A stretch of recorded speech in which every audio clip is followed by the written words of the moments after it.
ವೆಂಕಟರಾಮ್ರವರ ಸಾರಥ್ಯದಲ್ಲಿ ಮೂಡಿಬರುತ್ತಿರುವ punch TV Kannada ನ್ಯೂಸ್ಗೆ ಸ್ವಾಗತ.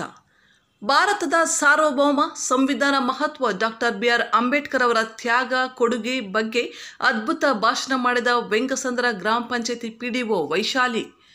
ಜಾನಪದ ಶೈಲಿಯ ಎತ್ತಿನ ಬಂಡಿ, ಡ್ರಮ್ಸ್, ವಾದ್ಯಗೋಷ್ಠಿಗಳಿಂದ ಬೃಹತ್ ಮೆರವಣಿಗೆ ಮತ್ತು 500ಕ್ಕೂ ಹೆಚ್ಚು ಸಂವಿಧಾನ ಓದುವ ಪುಸ್ತಕಗಳ ವಿತರಣೆ ಮೂಲಕ ಸಂವಿಧಾನ ಜಾಥಾ ಕಾರ್ಯಕ್ರಮಕ್ಕೆ ಮೆರುಗು ನೀಡಿದ ಟಿ. ಗೊಲ್ಲಹಳ್ಳಿ ಗ್ರಾಮ ಪಂಚಾಯತಿ ಅಧ್ಯಕ್ಷ ಮಂಜುನಾಥ್.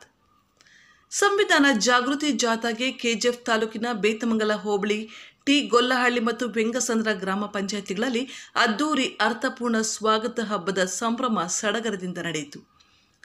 ವೆಂಗಸಂದ್ರ ಗ್ರಾಮ ಪಂಚಾಯತಿ ಪಿಡಿಒ ವೈಶಾಲಿರವರು ಸಂವಿಧಾನ ಶಿಲ್ಪಿ ಡಾಕ್ಟರ್ ಬಿ.ಆರ್. ಅಂಬೇಡ್ಕರ್ ಅವರ ಸುದೀರ್ಘ ಪರಿಶ್ರಮ, ಅತ್ಯುನ್ನತ ಶಿಕ್ಷಣ ಇಡೀ ದೇಶದ ಎಲ್ಲ ಜನರನ್ನು ಯಾವುದೇ ಭೇದ ಭಾವವಿಲ್ಲದೆ ಎತ್ತಿ ಹಿಡಿದು ದೇಶದ ಐಕ್ಯತೆ, ಭದ್ರತೆಗೆ ಬುನಾದಿ ಹಾಕಿಕೊಟ್ಟು ದೇಶದ ಪ್ರಗತಿಗೆ ಕಾರಣೀಭೂತವಾಗಿರುವ ಸಂವಿಧಾನದ ರಕ್ಷಣೆ ನಮ್ಮೆಲ್ಲರ ಹೊಣೆ ಎಂಬ ಸಂದೇಶವನ್ನು ಸಾರಿದರು. ಇವರ ಆಳವಾದ ಅಧ್ಯಯನ ಜ್ಞಾನದಿಂದ ಕೂಡಿದ ಭಾಷಣವು ಕಾರ್ಯಕ್ರಮದಲ್ಲಿ ಜನರ ಮೆಚ್ಚುಗೆಗೆ ಪಾತ್ರವಾಯಿತು.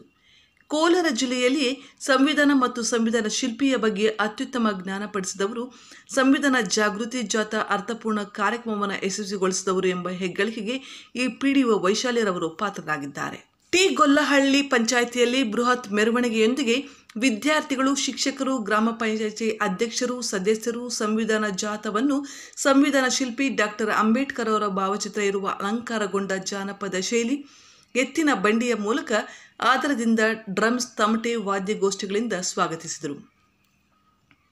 ಸಂವಿಧಾನ ಓದು ಪುಸ್ತಕಗಳನ್ನು 500ಕ್ಕೂ ಹೆಚ್ಚು ವಿದ್ಯಾರ್ಥಿಗಳಿಗೆ ವಿತರಣೆ ಮಾಡಲಾಯಿತು. ಇಲ್ಲಿನ ಸರ್ಕಾರಿ ಶಾಲೆ ಹಾಗೂ ಮೊರಾರ್ಜಿ ದೇಸಾಯಿ ವಸತಿ ಶಾಲೆ ಮಕ್ಕಳಿಂದ ರಾಷ್ಟ್ರಭಕ್ತಿ ಗೀತೆ, ಸಂವಿಧಾನ ಜಾಗೃತಿ ಗೀತೆಗಳಿಗೆ ಅದ್ಭುತ ನೃತ್ಯ, ಹಾಡುಗಾರಿಕೆ ನಡೆಯಿತು. ಟಿ. ಗೊಲ್ಲಹಳ್ಳಿ ಗ್ರಾಮ ಪಂಚಾಯತಿ ಅಧ್ಯಕ್ಷರಾದ ಮಂಜುನಾಥ್, ಜಿಲ್ಲಾ ಸಮಾಜ ಕಲ್ಯಾಣ ಇಲಾಖೆ ಜಂಟಿ ನಿರ್ದೇಶಕರಾದ ಶ್ರೀನಿವಾಸ್, ತಾಲೂಕು ಸಮಾಜ ಕಲ್ಯಾಣ ಅಧಿಕಾರಿ ಶಿವಾರೆಡ್ಡಿ, ಡಿಎಸ್ಎಸ್ ಅಣ್ಣಯ್ಯ ಬಣ, ಕೆಜಿಎಫ್ ತಾಲೂಕು ಅಧ್ಯಕ್ಷ ರಾಮಪ್ಪ, ಬಿಆರ್ಎಸ್ ಸಂಘಟನೆ ಕೆಜಿಎಫ್ ತಾಲೂಕು ಮುಖಂಡ ಸಾಮ್ರಾಟ್, ದೇವರಾಜ್, ಗ್ರಾಮ ಪಂಚಾಯತಿ ಸದಸ್ಯರು, ಗೊಲ್ಲಹಳ್ಳಿ ಸರ್ಕಾರಿ ಹಿರಿಯ ಪ್ರಾಥಮಿಕ ಶಾಲಾ ಮುಖ್ಯೋಪಾಧ್ಯಾಯರಾದ ಜಿವಿ ನಾರಾಯಣಸ್ವಾಮಿ ಮುಂತಾದ ಗಣ್ಯರು ಭಾಗವಹಿಸಿದರು. ವರದಿ ಕಿತ್ತಂಡೂರು ವೆಂಕಟರಾಮ್, ಪಂಚ್ ನ್ಯೂಸ್, ಕೋಲಾರ.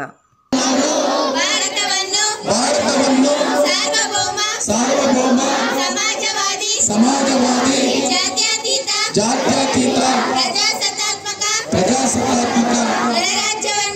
ಗಣರಾಜ್ಯವನ್ನಾಗಿ ರೂಪಿಸುವುದಕ್ಕಾಗಿ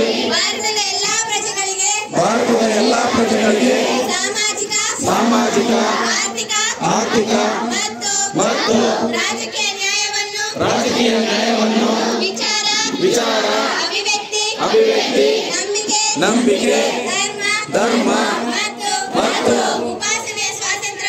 ಉಪಾಸನೆಯ ಸ್ವಾತಂತ್ರ್ಯವನ್ನು ಸಂವಿಧಾನ ಅನ್ನುವಂಥದ್ದು ಎಲ್ಲರಿಗೂ ಸೇರಿರ್ತಕ್ಕಂಥದ್ದು. ಸಂವಿಧಾನದ ಅಡಿಯಲ್ಲೇ ನೆರಳಿನಲ್ಲಿ ನಾವೆಲ್ಲ ಬದುಕ್ತಾ ಇರ್ತಕ್ಕಂಥದ್ದು, ಬಾಳ್ತಾ ಇರ್ತಕ್ಕಂಥದ್ದು. ಸಂವಿಧಾನದಿಂದಲೇ ನಾವು ಪ್ರತಿನಿತ್ಯದ ಏನು ಜೀವನ ಸಾಗ್ತಾ ಇದೆ ಅದೆಲ್ಲ ಸಿಕ್ಕಿರ್ತಕ್ಕಂಥದ್ದು ಸಂವಿಧಾನದಿಂದಲೇ. ಆದ್ರೂ ಕೂಡ ಸಂವಿಧಾನದ ಬಗ್ಗೆ ನಮಗೇನು ಗೊತ್ತಿಲ್ಲ. ನಾನು ಈಗಾಗಲೇ ಎಲ್ಲ ಕಡೆ ಹೇಳ್ತಾ ಇರ್ತೀನಿ, ಯಾಕೆ ಮನವರಿಕೆ ಮಾಡ್ಕೊಳ್ಳಿಕ್ಕೆ ಹೇಳ್ತಾ ಇರ್ತೀನಿ ಅಷ್ಟೇ. ಅದು ನಾನು ನನ್ನ ಪದಗಳನ್ನು ಬದಲಾಯಿಸಕ್ಕಾಗೋದಿಲ್ಲ. ನಾವು ದಿನನಿತ್ಯ ಜೀವನದಲ್ಲಿ ಪ್ರತಿಯೊಬ್ಬರು ಕೂಡ ತನ್ನದೇ ಆದಂತ ಧರ್ಮ ಇದೆ, ತನ್ನದೇ ಅಂತ ಜಾತಿ ಇದೆ, ತನ್ನದೇ ಅಂತ ಸಂಪ್ರದಾಯ ಇದೆ, ತನ್ನದೇ ಅಂತ ಭಾವನೆ ಇದೆ.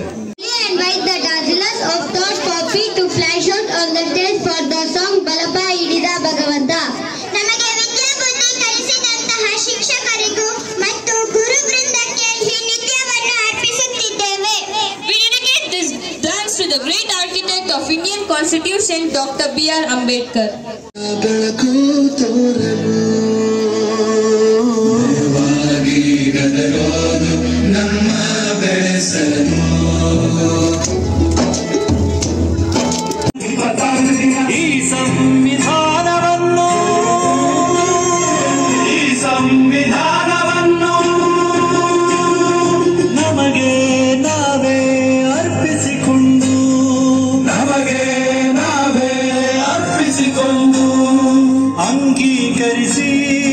ಅಂಗೀಕರಿಸಿ ಶಾಸನವಾಗಿ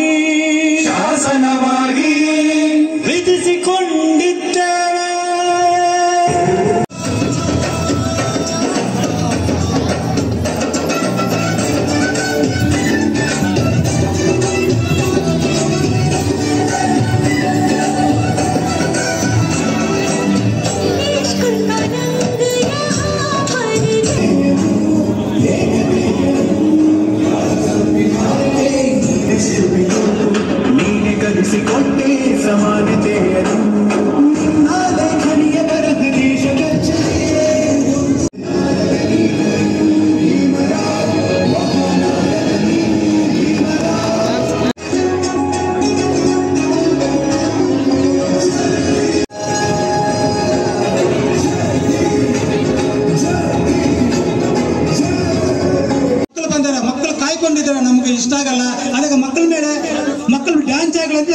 ಇದ್ದೀವಿ. ಎಲ್ಲರಿಗೂ ನನ್ನ ಟೀಗೊಳ್ಳಿಯಲ್ಲಿ ಜೈ ಭೀಮ್ ಎಲ್ಲ ಈಗ ವಿದ್ಯಾರ್ಥಿಗಳಿಗೂ ಮತ್ತೆ ನಮ್ಮ ಶಾಲೆಯ ಮುಖ್ಯೋಪಾಧ್ಯಾಯರಿಗೂ ಮತ್ತೆ ನನ್ನ ಪೊಲೀಸ್ ಅವ್ರಿಗೂ ನನ್ನ ಪ್ರೆಸ್ ರಿಪೋರ್ಟ್ ಅವ್ರಿಗೂ ಮತ್ತೆ ನನ್ನ ಅಂಬೇಡ್ಕರ್ ಸಂಘದವರು ಎಲ್ಲ ನನ್ನ ಟೀಗೊಳ್ಳಿಯಲ್ಲಿ ಮುಖಂಡರಿಗೆ ಎಲ್ಲರಿಗೂ ಧನ್ಯವಾದಗಳು ಹೇಳ್ತೇನೆ.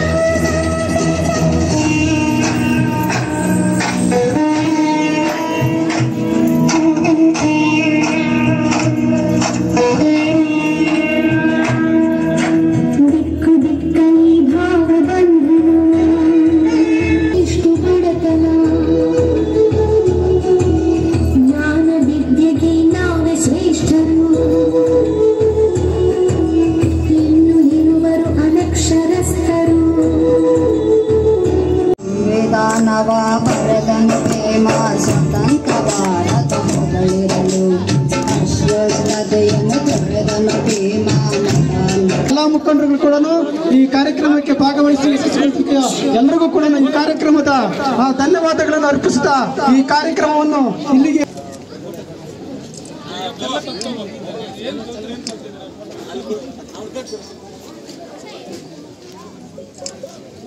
ಈ ಕಡೆ ಬನ್ನಿ. ಆ ಕಡೆ ಕಾಣಿಸ್ತಾರೆ.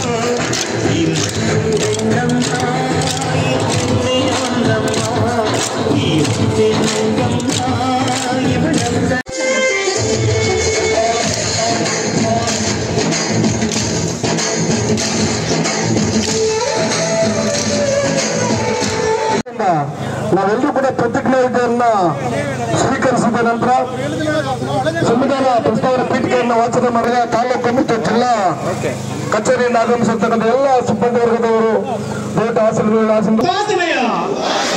ಸ್ವಾತಂತ್ರ್ಯವನ್ನು ಸ್ಥಾನಮಾನ ಮತ್ತು ಅವಕಾಶಗಳ ಸಮಾನತೆಯನ್ನು ದೊರೆಯುವಂತೆ ಸ್ವಾಗತವನ್ನ ಕೋರ್ತಾ ಇದ್ದೀವಿ. ಮತ್ತು ಎಲ್ಲ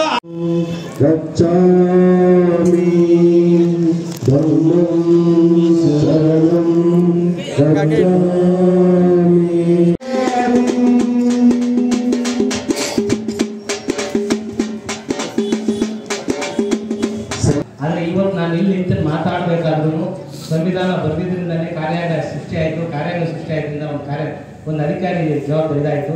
ಅದೇ ರೀತಿ ಒಂದು ಚುನಾವಣೆ ಪ್ರಕ್ರಿಯೆ ನಡೆದಿರೋದ್ರಿಂದ ಒಬ್ಬ ಸದಸ್ಯರು ಗ್ರಾಮ ಪಂಚಾಯತಿ ಸದಸ್ಯರಿಂದ ಹಿಡಿದು ಪಾರ್ಲಿಮೆಂಟ್ ಅದೇ ರಾಷ್ಟ್ರಪತಿವರೆಗೂ ಎಲ್ಲ ಚುನಾವಣೆ ನಡೆಯುವುದು. ಅಲ್ಲಿಂದ ಎಲ್ಲರಿಗೂ ಸಮಬಾಳು ಸಮಪಾಲು ಥರ ನಾವು ಕೊಡುವ ದೃಷ್ಟಿಯಿಂದ ಬಾಬಾ ಸಾಹೇಬ್ ಅಂಬೇಡ್ಕರ್ ದೂರದೃಷ್ಟಿಯಿಂದ ಬರೆದ ಒಂದು ಸಂವಿಧಾನ ಮಹಾಗ್ರಂಥವೇ ಆ ಸಂವಿಧಾನ. ಆ ಸಂವಿಧಾನ ಇಲ್ಲ ಅಂದಿದ್ರೆ ನಾವು ಯಾರು ನೆಮ್ಮದಿಯಿಂದ ಕೂರಕ್ಕೂ ಆಗ್ತಾ ಇರಲಿಲ್ಲ, ನೆಮ್ಮದಿಯಿಂದ ಜೀವನ ನಡೆಸೋಕ್ಕೂ ಆಗ್ತಾ ಇಲ್ಲ.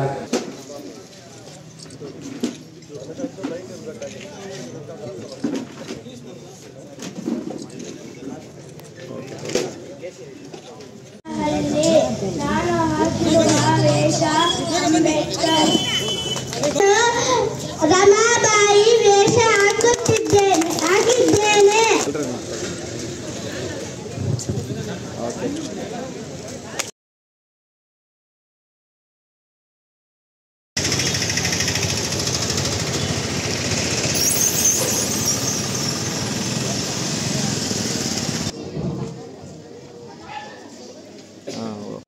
ಬರ್ತಿದ್ರು. ಹಾಗಾಗಿ ಅವ್ರು ಮಾಡಿರೋ ಎಲ್ಲಾ ಸಾಧನೆ ನಮ್ಗೆ ಯಾವತ್ತಿಗೂ ಅತಿ ಹೆಚ್ಚು ವಿದ್ಯಾಭ್ಯಾಸ ಮಾಡಿರುವ ವಿಶ್ವದ ಏಕೈಕ ರಾಷ್ಟ್ರ ನಾಯಕ, ಅರ್ಥಶಾಸ್ತ್ರದಲ್ಲಿ BSc ಪದವಿ ಹಾಗೂ ಕಾನೂನು ಶಾಸ್ತ್ರದಲ್ಲಿ ಭಾರತ್ ಲಾ ಪದವಿ ಪಡೆದ ಮೊದಲ ಹಾಗೂ ಏಕೈಕ ಭಾರತೀಯ, ವಿಶ್ವದ ಪ್ರತಿಷ್ಠಿತ ಅಮೆರಿಕ ಕೊಲಂಬಿಯಾ ವಿಶ್ವವಿದ್ಯಾಲಯದ ಕಾನೂನು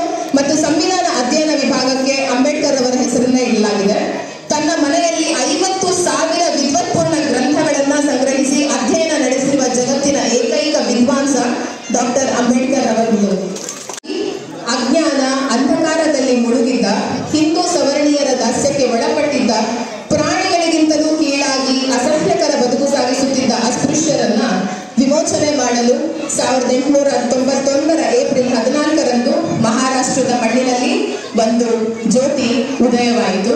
ದಯವಿಟ್ಟು ಅಲ್ಲಿ ಮುಂದೆ ನೋಡ್ಬೇಕು. ಬಾಬಾ ಸಾಹೇಬರ ತಂದೆ ತಾಯಿ ಪುಟ್ಟ ಬಾಬಾ ಸಾಹೇಬ್ ಅವರು ಕೂಡ ಅತಿ ಬುದ್ಧಿವಂತನಾಗಿದ್ರು ಕೂಡ ಹೇಳೋ ತರ ಇರಲಿಲ್ಲ, ಮೂರ್ಖನ ಹಾಗೆ ಕೂರ್ಬೇಕಾಗಿತ್ತು. ಹೀಗೆ ಶಾಲಾ ದಿನಗಳಲ್ಲಿ ಅಂಬೇಡ್ಕರ್ ಅವರ ಎಳೆಯ ಹೃದಯದ ಮೇಲೆ ಅಸ್ಪೃಶ್ಯತೆಯು ಎಂದೂ ವಾಸಿಯಾಗದ ಹಲವು ಗಾಯಗಳನ್ನ ಮಾಡಿತ್ತು. ನೋಡಿ, ಇನ್ನೊಬ್ಬ ಪುಟ್ಟ ಅಂಬೇಡ್ಕರ್ ಬರ್ತಾ ಇದ್ದಾನೆ, ಚಪ್ಪಾಳೆ ಹೊಡಿಬೇಕು. ಅಷ್ಟು ಪುಟ್ಟ ಮಗು ಸ್ಟೇಜಲ್ಲಿ ಬರ್ತಾ ಇದೆ ಅಂತ ಅಂದ್ರೆ ನಿಮ್ಮನ್ನೆಲ್ಲರೂ ನೋಡಿದ ತಕ್ಷಣ ಒಂದು ಸಣ್ಣ ಭಯ ಇರುತ್ತೆ. ಎಲ್ಲ ನಿಶಬ್ದವಾಗಿದ್ದಾಗ ಸೀಮೆ ಎಣ್ಣೆ ದೀಪದಲ್ಲಿ ಓದೋದಕ್ಕೆ ಅವಕಾಶ ಮಾಡಿಕೊಡ್ತಾ ಇರ್ತಾರೆ. ಇದೀಗ ಮೆಟ್ರಿಕ್ಯುಲೇಷನ್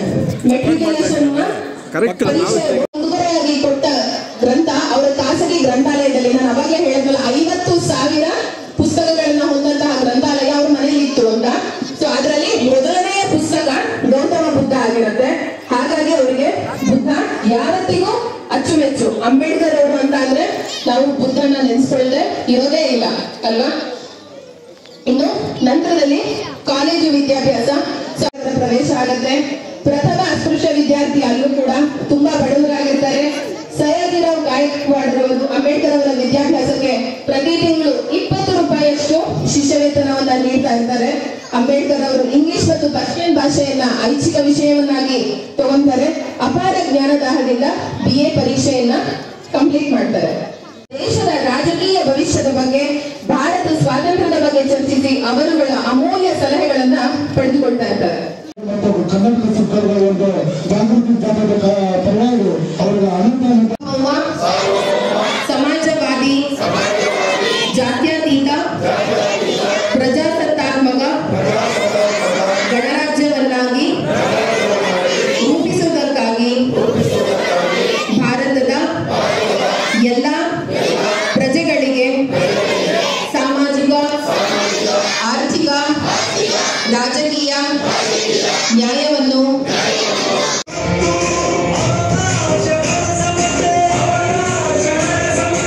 ಮೀಸಲಾತಿಯನ್ನು ಕೊಟ್ಟಿದ್ದಾರೆ. ಈ ಮೀಸಲಾತಿ ಎಲ್ಲ ಜಾತಿ ಜನಾಂಗ ಧರ್ಮಗಳು ಕೂಡ ಅನ್ವಯಿಸ್ತದೆ. ಭಾರತದಲ್ಲಿ ಎಷ್ಟು ಜಾತಿಗಳಿದೆಯೋ ಅಷ್ಟು ಜಾತಿಗಳು ಕೂಡ ನಾವು ಮೀಸಲಾತಿ ಅನ್ವಯಿಸ್ತದೆ. ಮೀಸಲಾತಿ ಸಿಗ್ತಾ ಇದೆ. ಇದು ಕೇವಲ SC ST ಮಾತ್ರ ಅಲ್ಲ. ಅದು ಹಾಗೇನಾದ್ರೂ ತಿಳ್ಕೊಂಡಿದ್ರೆ ಅದು ನಿಮ್ಮ ಭ್ರಮೆ ಅಂತ ನಾನು ಈ ಸಂದರ್ಭದಲ್ಲಿ ನಿಮ್ಗೆ ಹೇಳೋದಕ್ಕೆ ಇಷ್ಟಪಡ್ತೀನಿ. ಆದರೆ ನೀವು ನೋಡಿದ್ರೆ ಇಡೀ ನಾವು